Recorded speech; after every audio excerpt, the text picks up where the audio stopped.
آدم علیہ الصلوۃ والسلام کو اللہ تعالیٰ نے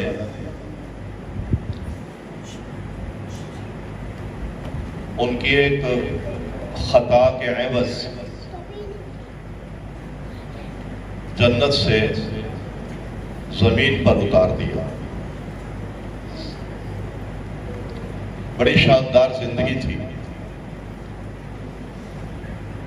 کوئی تھکاوٹ اور مشقت، آزمائش اور کسی طرح کی کوئی پریشانی اس جنت کی زندگی میں نہیں تھی. نکلتے ہوئے ظاہر ہے بہت زیادہ پریشانی ہوئی. آپ وہاں رہنا چاہتے تھے لیکن اللہ تعالیٰ کی اب یہ چاہت نہیں تھی. اللہ تبارک و تعالیٰ نے کہا چلے آپ یہاں رہنا چاہتے ہیں تو آپ زمین پر چلے جائیں. اب وہاں پر کچھ کام ہوں گے وہ کر لیں تو واپس ہم تمہیں اسی جگہ پر لے آئیں. یہ پیغام آدم کو بھی تھا اور اولاد آدم کو. بس یہ سبق ہے اور یہ مقصد ہے ساری کائنات کے معرض وجود میں آنے کا. ہم یہاں اس لیے آئے ہیں کہ ہم واپس اپنی اصل جگہ پر چلے. اس واپس اپنی اصل جگہ پر جانے کے لیے جو کام اللہ تعالیٰ نے بتائے ہیں وہ کرنے آئے ہیں. ہم میں سے ہر شخص، بیٹا خاموش ہو جاؤ بس، ہم میں سے ہر شخص اپنا تجزیہ کرے کہ میں اس جگہ پر جانے کے لیے یہاں کام کر رہا ہوں یا نہیں. ہم جب دنیا میں آتے ہیں ہماری زندگی کی سلیٹ بالکل خالی ہوتی ہے، کچھ بھی نہیں لکھا ہوتا. یہ سلیٹ ہم نے خود بھرنی ہے، جیسی چاہے بھر لیں. وہاں جانے کے لیے کون کون سے کام ہیں جو مجھے وہاں پہنچائیں گے اور جو مجھے وہ وہاں نہیں جانے دیں گے، وہ کون کون سے کام. ان کاموں کو سمجھنا یہ حقیقی علم. بس باقی میموری ہے میری، اس میں جتنا کچھ ادھر ادھر سے سنتا ہوں اگر دماغ میں بیٹھ جاتا ہے تو یہ کوئی علم نہیں ہے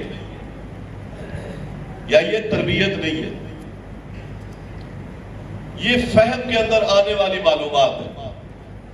یا دنیا میں جتنے بھی دنیا کمانے بنانے کے گر اور طریقے ہیں یہ سب معلومات ہیں.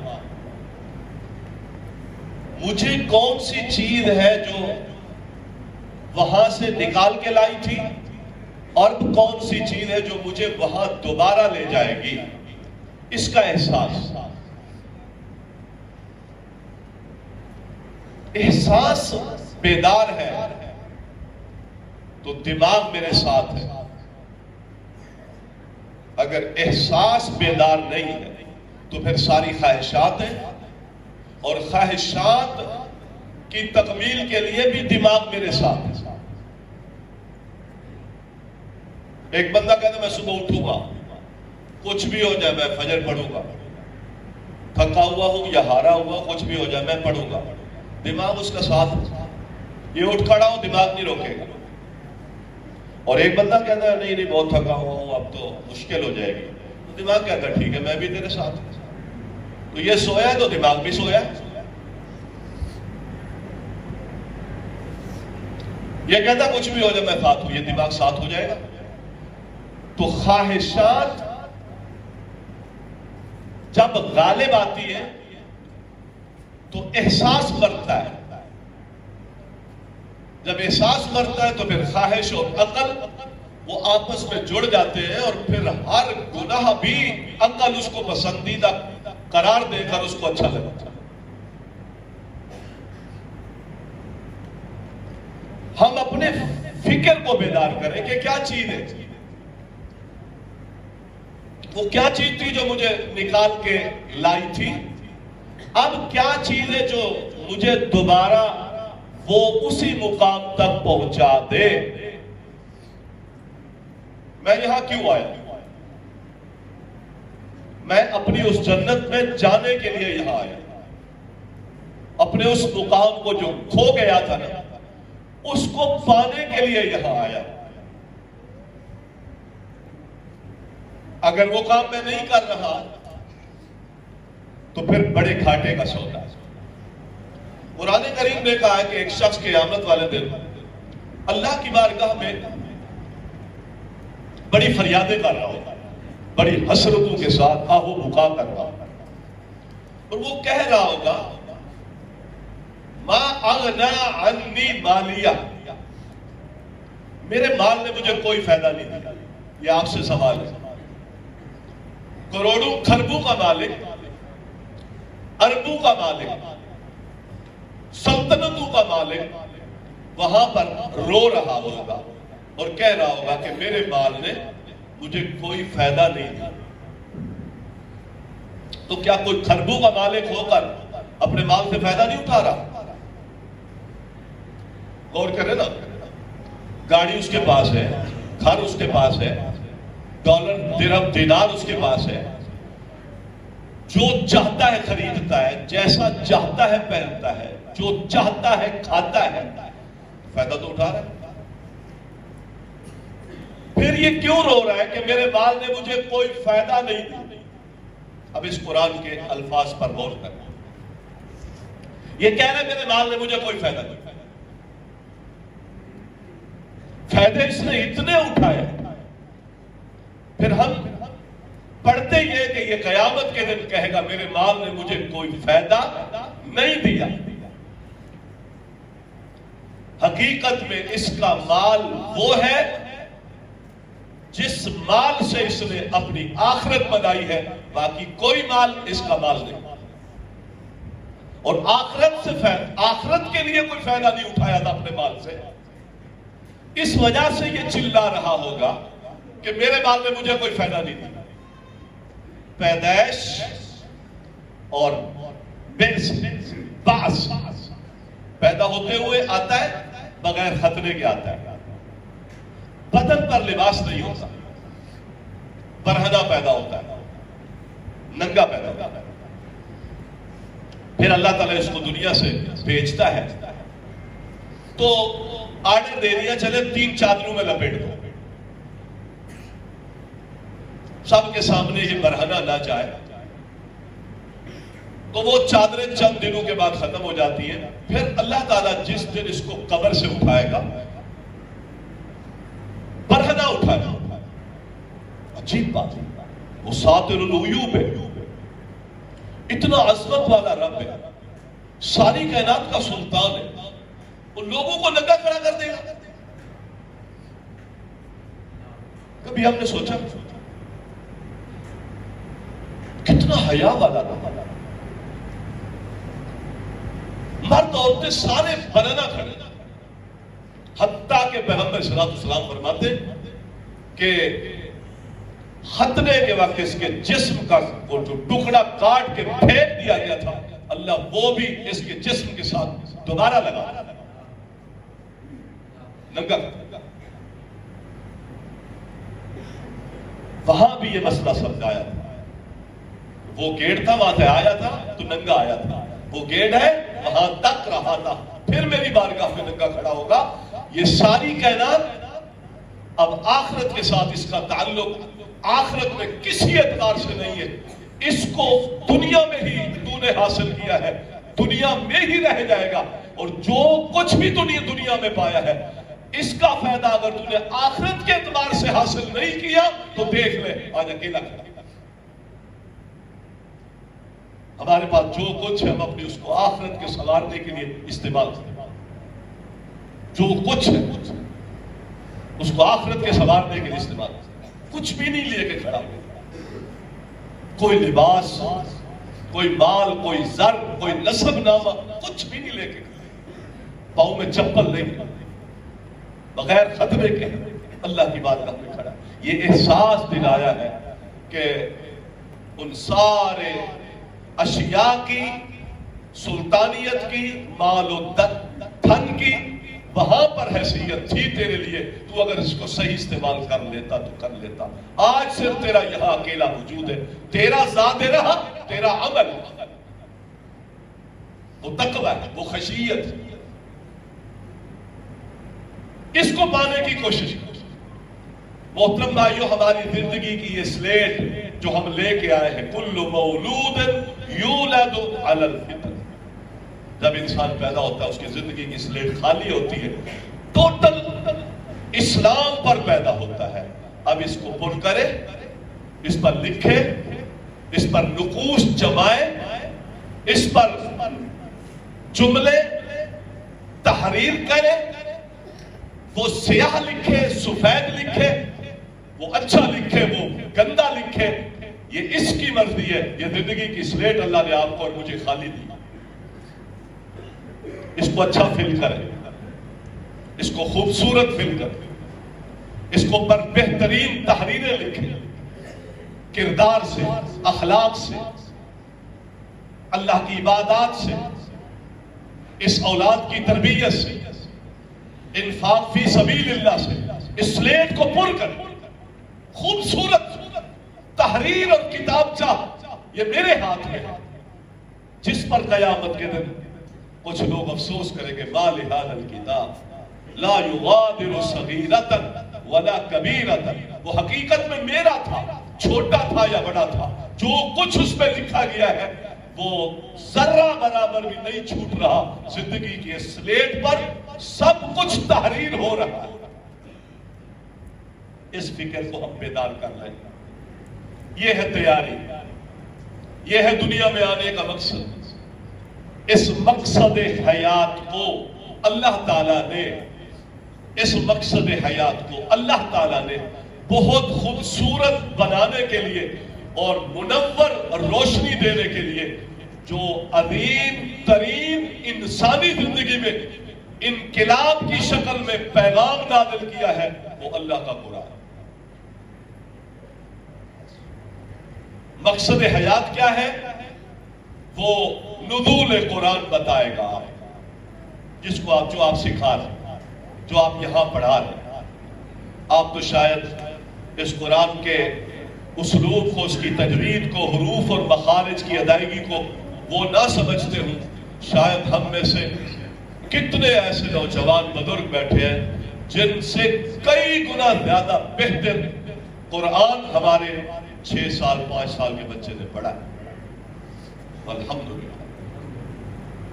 آپ اپنے فن میں ماہر ہیں نا، اپنی سلائی کو، اپنے کپڑے کو، اپنے صفائی کو بڑا جانتے ہیں.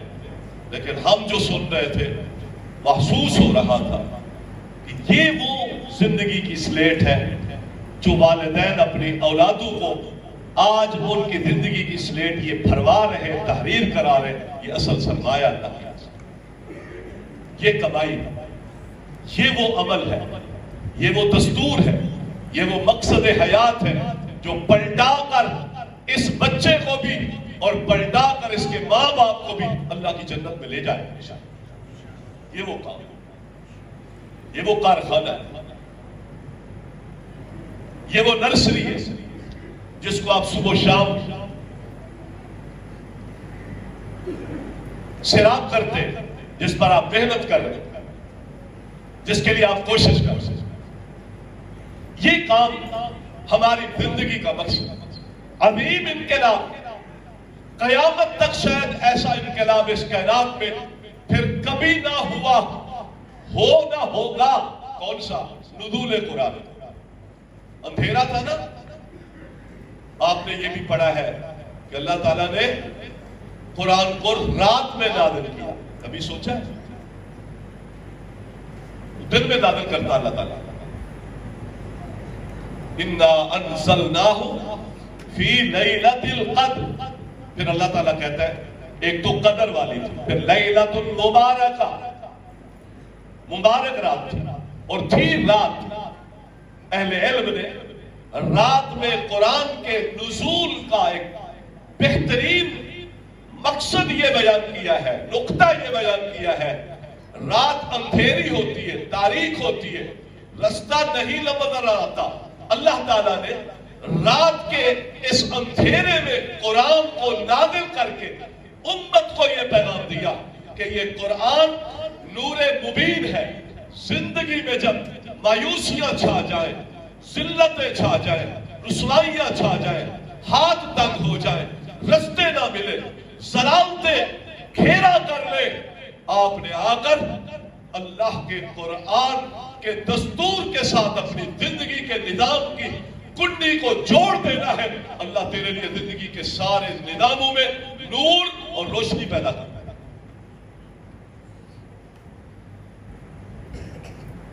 زندگی میں نور چاہیے نا، اس کو سیکھو، اس کو پڑھو، روزانہ پڑھو۔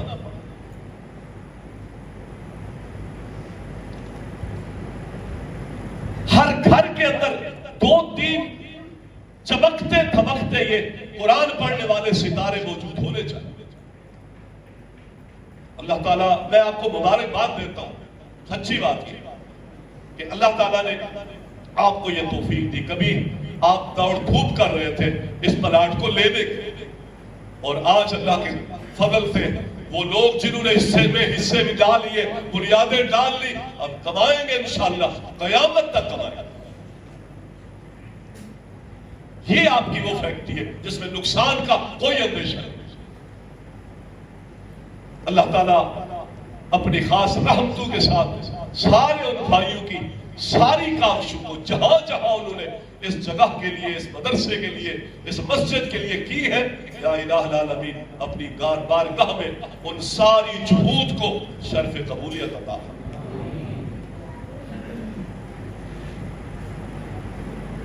ان کو لگائے، اس کام پر لگائے۔ ماں باپ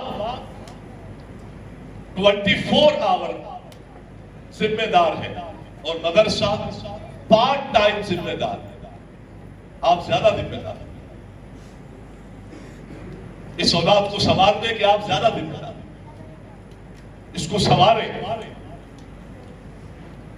اور یہ اپنے ذہن میں یہ بات بٹھا لے کہ اس طرف لگانے میں، وقت دینے میں، مال لگانے میں، صلاحیتیں خرچ کرنے میں، باغ دوڑ دھوپ کرنے میں آپ کا کوئی ایک ذرہ برابر عمل بھی ضائع ہونے والا نہیں ہے۔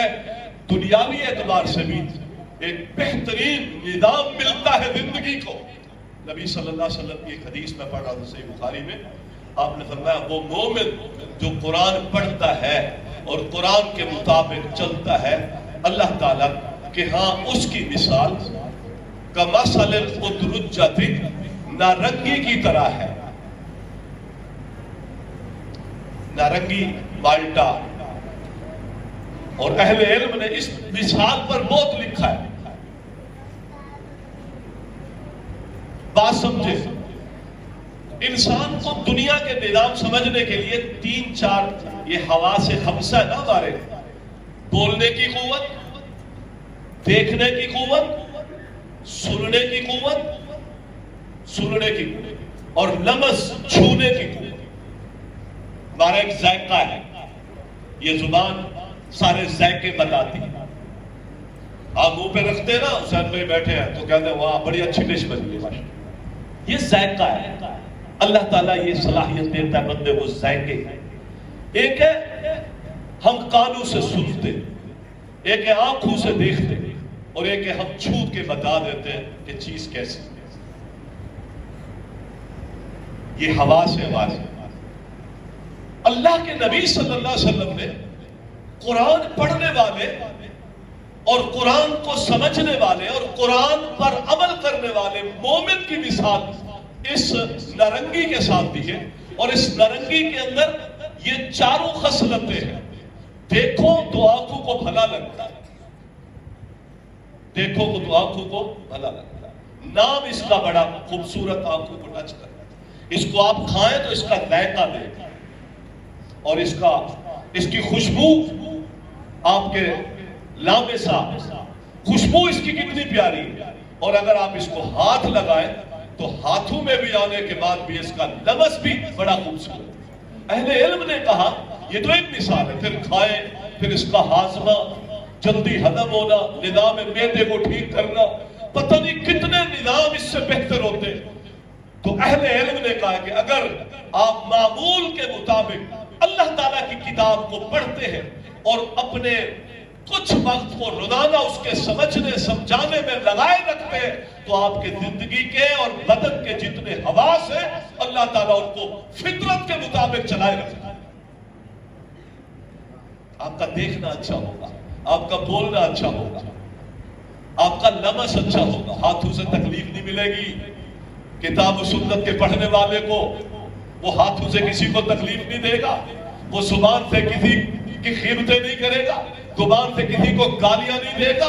اس کا دیکھنا اچھا ہوگا، اس کا بولنا اچھا ہوگا. اللہ اکبر، یہ تیاری جو آپ ان ہونہاروں کی کرا رہے ہیں. آج لوگ لگے ہوئے اپنے بچوں کی تربیت میں. محترم بھائیوں، ایسے ایسے اسکول کھلے، آپ چیک کریں، 3 ساڑھے 3 سال کا بچہ لے رہے، 3 ساڑھے 3 سال کا بچہ لے رہے، 3 سال کا بچہ لے رہے، چھوٹے چھوٹے بچے، اور ان کی تربیت کر رہے لوگ. سوال کرتے لوگ 3 سال سے پہلے یہ بچہ ہمارے پاس جو ہوتا ہے، چلو 3 سال کے بعد تو ہم نے اسکول کو دے دیا یا مدرسے کو دے دیا، اس سے پہلے ہم اس کی کیسی تربیت کریں؟ یہ سوال ہے، کیسی تربیت کریں؟ اکثر آپ کو لوگ یہی بتائیں گے کہ پیدا ہونے کے بعد جب بولنے لگے تو لا الہ الا اللہ سکھاؤ. لیکن میں آپ کو ایک اور بات بتا دوں. چاہتے ہو نا یہ معصوم چھوٹے چھوٹے بچے، اب یہ ایک بچہ سورۃ رحمان کی تلاوت کر رہا ہے. اللہ،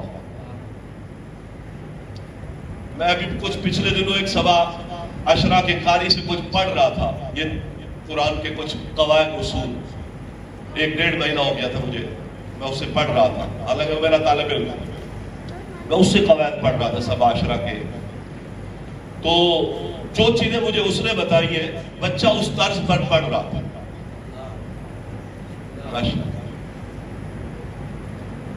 معاون ہو جاؤ، اس مدرسے کو ماڈل مدرسہ محترم بھائیوں بنانے کی کوشش کریں. انشاءاللہ یہ لگائی ہوئی نرسری ایک وقت آئے گا کہ یہ باغات بنیں گے، اور اس باغات کی پروڈکشن انشاءاللہ اللہ کے فضل سے پورے پاکستان میں اس کے پھلوں سے، اس کے سائے سے اور اس کی پیداوار سے انشاءاللہ پورا پاکستان فائدہ اٹھائے گا. یہ صدقہ جاری ہے، یہ میری قبر کا نور ہے، یہ اللہ کی بارگاہ میں پیشی اور حاضری کے وقت میں اللہ کی رحمت کو کھینچنے والے افعال اور افعال ہیں.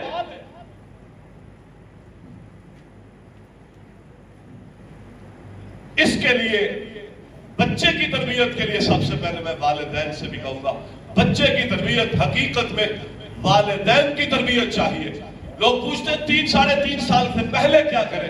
میں کہتا ہوں ابا جی، اماں جی، جب پتا چل جائے کہ میرے گھر میں اولاد ہونے والی ہے، ماں تجھے چاہیے کہ 5 وقت کی نماز نہ چھوڑ.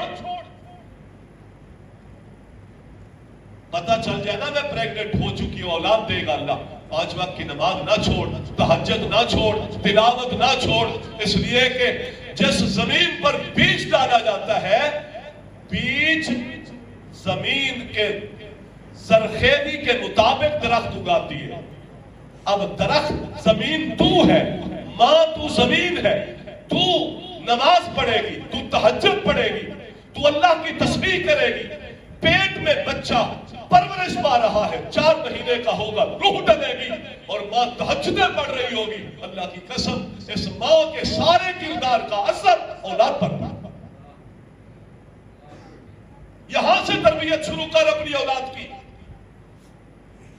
اور باپ سے بھی میں یہ کہوں گا، پتہ چل جائے نا اولاد اللہ تعالیٰ دینے والا ہے تو پھر اپنی کمائی کو حلال کرنا. بس اپنی کمائی کو حلال کرنا. یہ ماں جس کو، یہ بیوی جس کو تو غذا کھلاتا ہے، یہ غذا حلال کے پیسے کی کھلا. وہ دودھ پیے بچہ تیری گھر والی کا، اور پیسہ تیرا، کمائی تیری، محنت تیری، جدوجہد تیری، رزق حلال، ہاتھوں کی کمائی، سچائی کی کمائی، پاکیزگی والی کمائی، تو اس کو کھلا، پھر دیکھ اللہ تعالیٰ تیری اولاد میں دنیا میں رنگ کیسے بنے۔ یہاں سے تربیت کرو، ان اولادوں کی یہاں سے تربیت کرو، پتہ چل گیا مہمان آنے والا ہے تو کام شروع ہو جائے، یہاں سے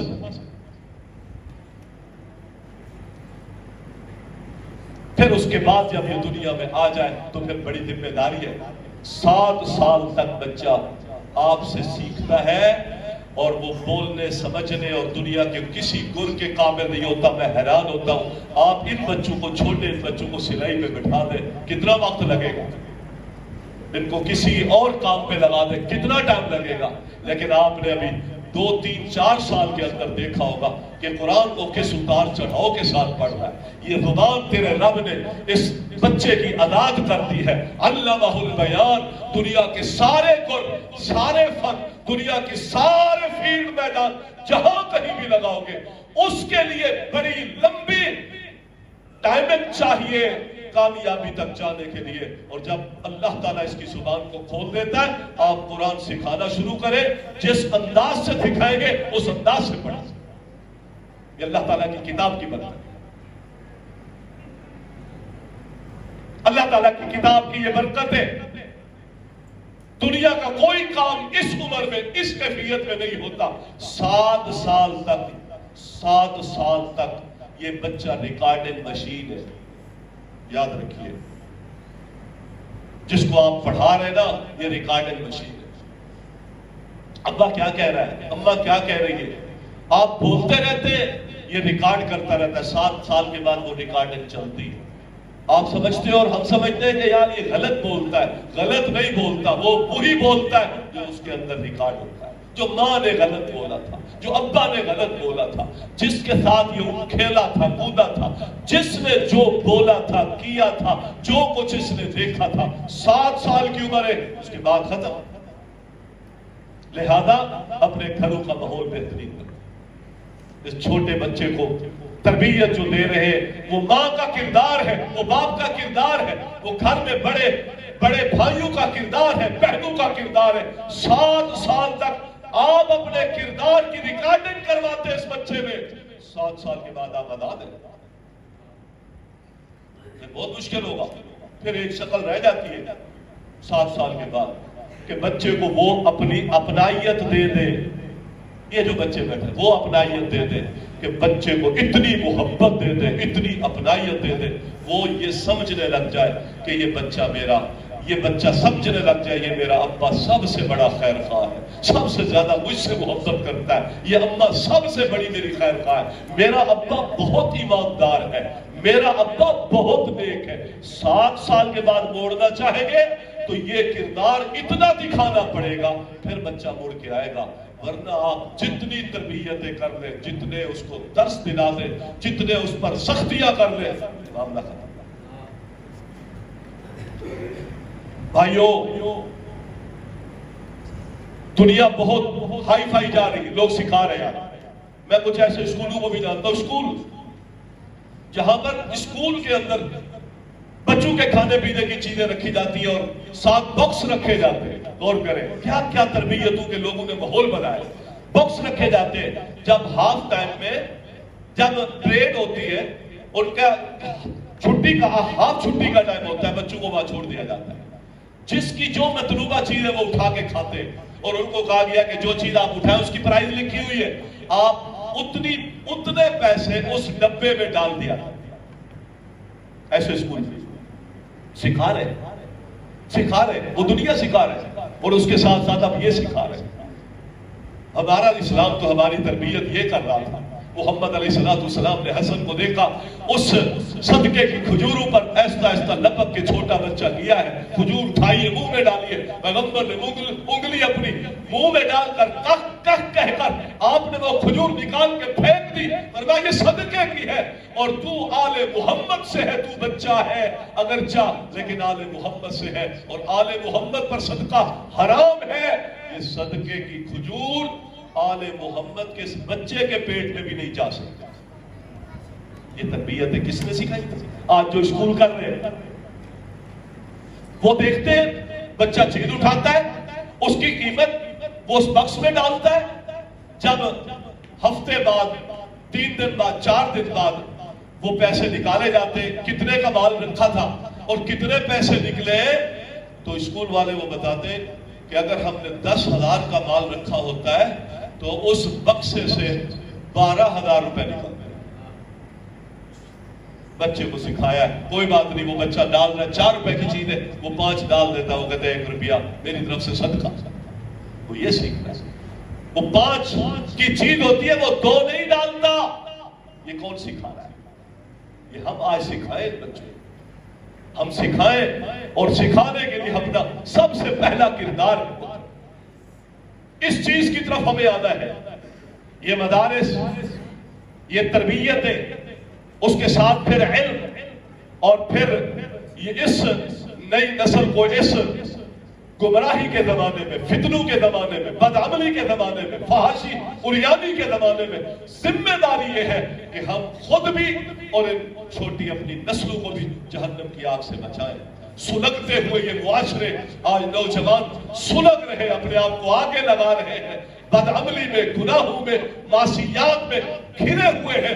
ماں باپ روتے ہیں, گھروں کے گھر بیابان ہے, بیویاں پریشان حال ہے, اور گھروں کے اندر جو ماحول ہے وہ گناہوں کے ہیں, طلاقوں پر طلاقیں ہوتی ہیں. محترم بھائیوں, بنیادی وجہ یہ ہے کہ ہم نے تربیتوں پر زور نہیں دیا, ہم نے چیزوں کو بے حیثیت سمجھا. چھوٹا بچہ ہے, سورۃ والعصر پڑھ رہا ہے, 1 منٹ لگایا ہے, پڑھ کے چلا گیا ہے. آج ہم اس کو بے وقوف سمجھ رہے ہیں, لیکن یہ وہ دانہ ہے جس کو آج آپ نے بو دیا ہے. محمد علیہ السلام نے زمین کی جس طرح ہم کیٹاگری کرتے نا, اسی طرح نبی علیہ السلام نے اس وجود کو 3 حصوں میں بانٹا ہے. صحیح بخاری کی حدیث میں 3 حصوں میں بانٹا ہے. آپ صلی اللہ علیہ وسلم فرماتے ہیں مَثَلُ مَا بَعْثَنِيَ اللَّهُ بِهِ الْهُدَى وَالْعِلْمِ. اللہ تعالیٰ نے مجھے جو قرآن اور حدیث دے کر بھیجا ہے اس کی مثال آسمان سے نازل ہونے والے پانی کی طرح ہے. پانی اوپر سے برستا ہے, پانی نافع ہوتا ہے, اور اس کے اوپر جو جھاگ آتی ہے وہ جھاگ آخر سوکھ جاتی ہے.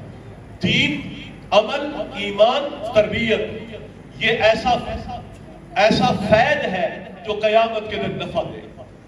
یہ ایسا سونا ہے اور ایسی دھات ہے جو آپ کے پورے بدن کو آراستہ کرے گا.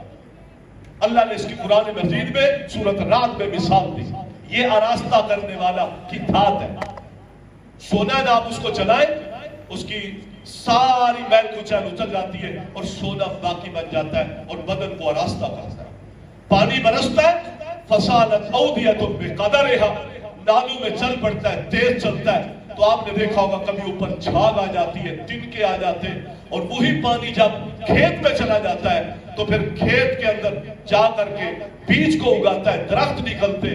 لیکن جو جھاگ ہوتی ہے سورج کی تمازت سے ختم ہو جاتی ہے. اہل علم نے اس مثال سے یہ بات سمجھائی ہے کہ میرا مال یہ جھاگ ہے, میری شہرت یہ جھاگ ہے, میرا نسب نامہ یہ جھاگ ہے, دنیا میں دولتیں یہ جھاگ ہے, بڑی بڑی فیکٹریاں یہ جھاگ ہے.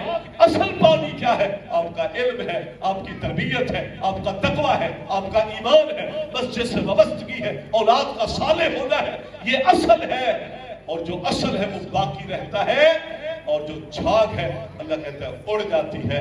اللہ کے نبی نے اس کی مثال دی کہ آسمان سے پانی برسا. 3 طرح کی زمینیں ہیں, یہ قرآن نازل ہوا ہے. 3 طرح کی زمینیں, 3 پلاٹ ہیں.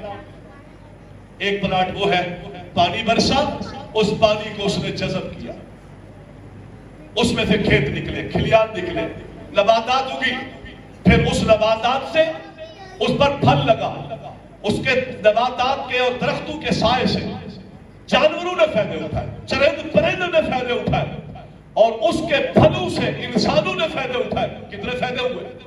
ایک زمین یہ. اور یہ کون سی زمین ہے؟ جس نے اس چیز کو اپنے اندر جذب کیا، سکھا رہا ہے، قرآن پڑھ رہا ہے، کوئی 19 پارے، کوئی 10 پارے، کوئی 15 پارے، کل کو یہ مکمل کریں گے، مصلی پہ کھڑے ہوں گے، پھر یہ خطبہ دیں گے، منبر پہ کھڑے ہوں گے، پھر یہ جنازے پڑھائیں گے، پھر یہ مسائل بتائیں گے، پھر یہ مفتی بنیں گے، پھر یہ مسجدوں پر بیٹھیں گے، قال رسول اللہ کہیں گے، حدثنا فلاں حدثنا فلاں، یہ حق و باطل کی تمیز کے لیے میدانوں میں کھڑے ہوں گے۔ اللہ کی قسم یہ وہ پلاٹ ہے، اللہ کے نبی فرماتے ہیں یہ وہ زمین ہے جو سب سے زیادہ زرخیز ہے۔ میرے بدن کا پلاٹ کون سا ہے؟ ایک وہ پلاٹ ہے، یہ وہ ہے، ایک وہ ہے فرما پانی برسا، اس نے جذب تو نہیں کیا لیکن اس نے پانی کو روک لیا، اس پانی سے لوگوں کو فائدے ہوتے ہیں۔ عام متقی آدمی، دیندار آدمی، قرآن و حدیث تو عالم تو نہیں بن سکا لیکن علم والوں کو اپنے مال سے، اپنے وجود سے نفع دیتا ہے۔ اللہ، علم والوں کو نفع، اس کی یاری، اس کی دوستی علم والے، علماء پر خرچ کرتا ہے، طلباء پر خرچ کرتا ہے، ان مساجد پر خرچ کرتا ہے جہاں علوم اسلامیہ پڑھائے جا رہے ہیں، اس پر خرچ کرتا ہے، اس سے لوگ فائدے اٹھاتے ہیں۔ یہ بھی ایک پلاٹ ہے، اور ایک پلاٹ وہ ہے پانی برسا، زمین اتنی نکارہ تھی، اتنی شور والی تھی، نہ جذب کیا پانی کو اور نہ پانی کو روکا کہ لوگ فائدے اٹھا سکے، کوئی کام نہیں ہوا، نہ زمین سے کچھ نکلتا ہے، نہ ہی اس نے پانی کو روکا کہ اس سے انسانیت فائدے اٹھا سکے، ورنہ یہ سب سے گندی زمین ہے۔ ہم کون سا پلاٹ ہے؟ کم از کم نبی اسلام نے فرمایا یا عالم بنو یا متعلم بنو یا ان کی سرپرستی کرنے والے بنو، اس کے علاوہ اگر کچھ بنو گے تو ان سب پر اللہ کی لعنت برستی۔ اللہ تعالیٰ ہمیں انہی لوگوں میں جوڑے رکھے، اللہ تعالیٰ اسی قافلے کا ہمیں راہی بنائے۔ میں دعا گو ہوں اللہ تعالیٰ اس مرکز کو تا قیامت آباد رکھے، اور اللہ تعالیٰ اس کے معاونین کو، اس کی سرپرستی کرنے والوں کو اپنی بارگاہ میں اپنے شان کریمی کے مطابق اجر، فضل اور کامیابیاں عطا فرمائے۔ یا اللہ جو پڑھنے پڑھانے والے ہیں ان کو بھی برکتیں عطا فرما دے، اور ان بچوں کو ہمارے والدین کے لیے ذخیرہ آخرت بنا دے، صدقہ جاریہ بنا دے۔ یا اللہ اس مدرسے کو ایک ایسا مثالی مدرسہ بنا دے کہ قیامت تک کے لیے ہمارا یہ صدقہ جاریہ ہمارے نامہ اعمال کے دفتر کھولے رکھے۔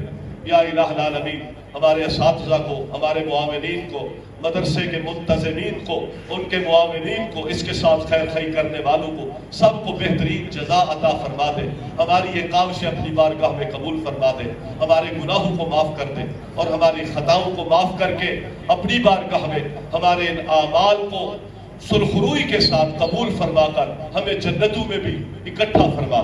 یا الہ العالمین ہمارا یہ مل بیٹھنا، یہ وقت خرچ کرنا خالصتاً تیری رضا کے لیے ہے، اور انشاءاللہ رہے گا۔ اللہ ہمیں اس پر استقامت دے دے اور اپنی بارگاہ میں اس کو قبول فرما۔ سبحان ربک رب العزت عما یصفون وسلام علی المرسلین والحمد للہ۔